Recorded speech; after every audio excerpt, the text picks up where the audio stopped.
Okay, welcome to the video lecture on Nathaniel Hawthorne's Young Goodman Brown. And I'm going to, of course, be referring to paragraph numbers, but, well, all right, let's start at paragraph 1, where the main characters are introduced. Just in general, what might we think of characters with names like Young Goodman Brown and Faith? Goodman, good man, is he a good man? Faith, you don't have to reach too far to um, find some sort of a religious connection there. So, at a very fundamental level, is he a good man? Does the name Faith suggest that we should expect that religious faith is strong? Authors, they don't name their characters arbitrarily. There's always a meaning attached. If we move to paragraph 8, I would say from paragraph 8 to paragraph 10, it's a very good place to think about setting. How does the setting affect the mood of the story? Um, Remember that a definition for setting that includes only the time and the place in which a story is set is a very weak definition, and it causes us to miss out on the richness of the story and causes our own literary analyses to fall short of their potential. Um, Time and place are important, but would setting have the same impact on us if Goodman Brown took the journey into the forest during broad daylight instead of at dusk? We've all seen horror movies and can probably recall scenes with raging storms and thunder, lightning, while the protagonist wanders through some sort of a dreary castle. Well, imagine that we change that setting to daytime on a bright sunny day and there were happy chirping birds outside. I mean, obviously the mood would be completely different. This is all part of setting. Setting affects mood. Okay, paragraph 10. The man is dressed in, this is a quote, grave and decent attire. And in paragraph 13, we find that Brown and the man are clad about the same.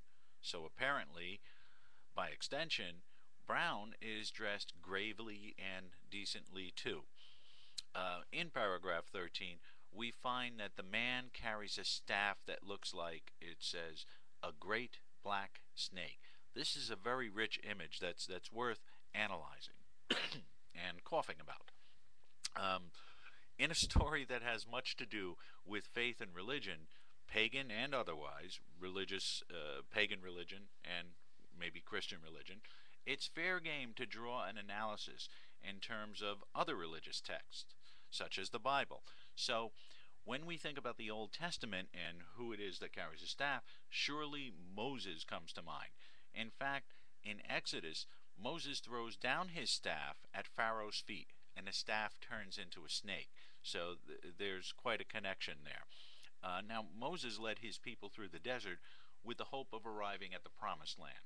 So, will the stranger lead Goodman Brown somewhere?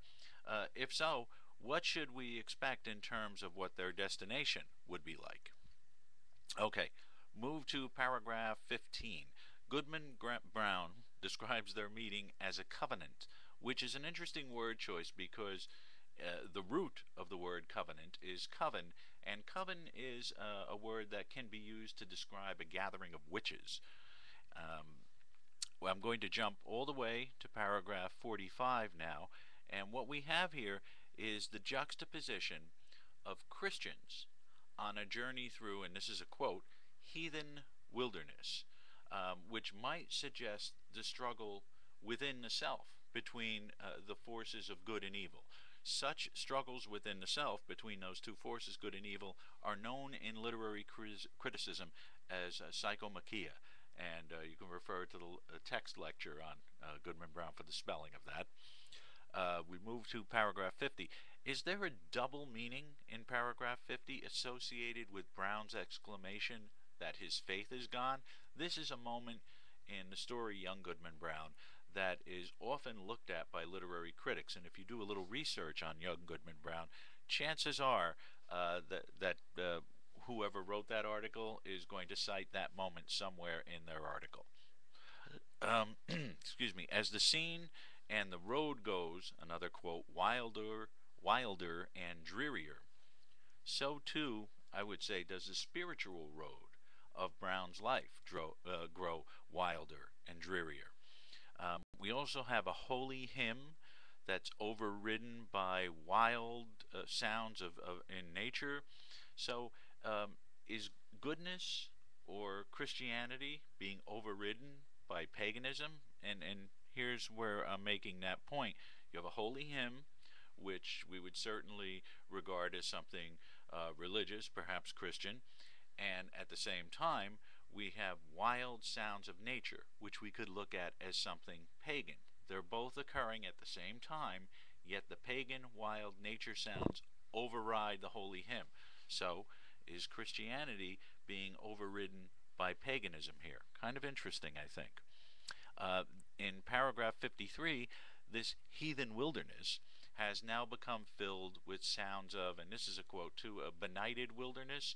So could we associate benighted with ignorance or a state of being that's unenlightened?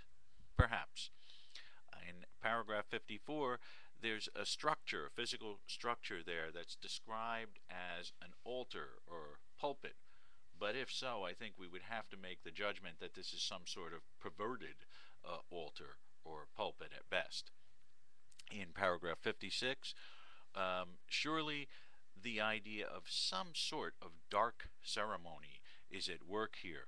But isn't it the case that the good people, should not shrink away from the wicked? Wouldn't God protect the good? And shouldn't the good try and convert the wicked? I'm not sure we see all of this at work here. In paragraph 57, Brown wonders where faith has gone.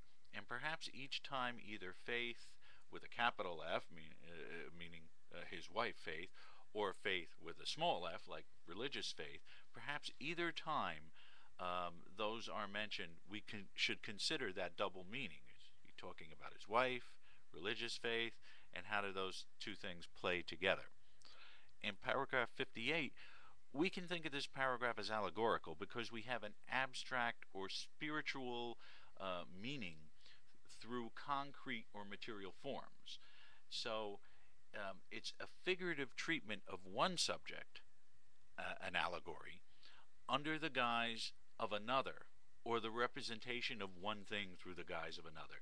So is this then a pagan ceremony that also reminds us of a Christian ceremony? If so, what is Hawthorne suggesting here? Is religion and even faith itself being destabilized? Perhaps. When Brown returns to town, he sees Faith wearing pink ribbons, and she's apparently quite happy because she's skipping along as she walks. So, what are we to think of this image in light of how the story ends? And is this a real journey? Is it a dream? These are all things to consider about Hawthorne's Goodman Brown. I hope you enjoy the story. Students usually do enjoy it. So, okay. Hence, that is the lecture on Goodman Brown. Thank you.